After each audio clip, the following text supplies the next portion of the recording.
Hello, this is Dr. Benjamin Smith, lecturer in philosophy with the Catholic Studies Academy.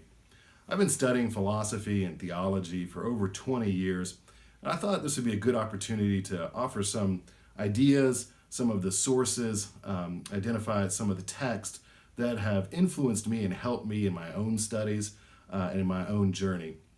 And one of those for sure is the example of Socrates in his Apology.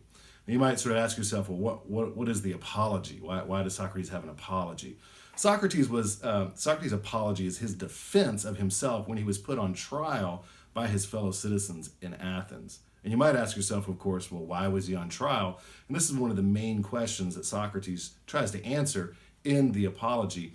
And it really actually tells us a lot about how we should think about our own lives and our own thinking and our own sort of philosophical quest, our own attempt to think about important ideas. So what Socrates does, he tells a story, right? And that while he's on trial, he says that one of his friends had gone to the oracle at Delphi, and that the oracle at Delphi had famously said that Socrates was the wisest man among the Greeks.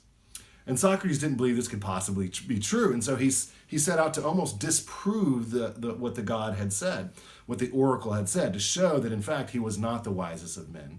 So Socrates went out into the city of Athens and tried to show that other people were wiser than him. So he went to the people who were reputed to be wise and asked them about their opinions on things. But what he found through his questioning, through his conversations with these people, his use of critical reasoning, was that in fact those who thought they were wise turned out not to be wise.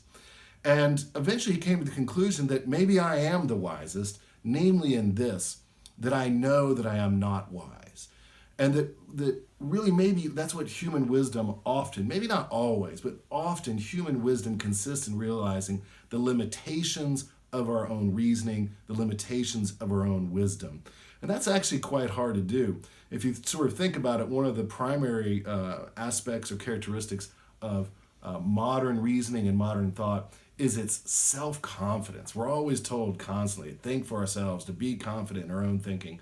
But maybe if the example of Socrates is correct, we should be a little bit more humble. We should be willing to learn from others, willing to learn from the past, and willing to learn from the great philosophers of the past.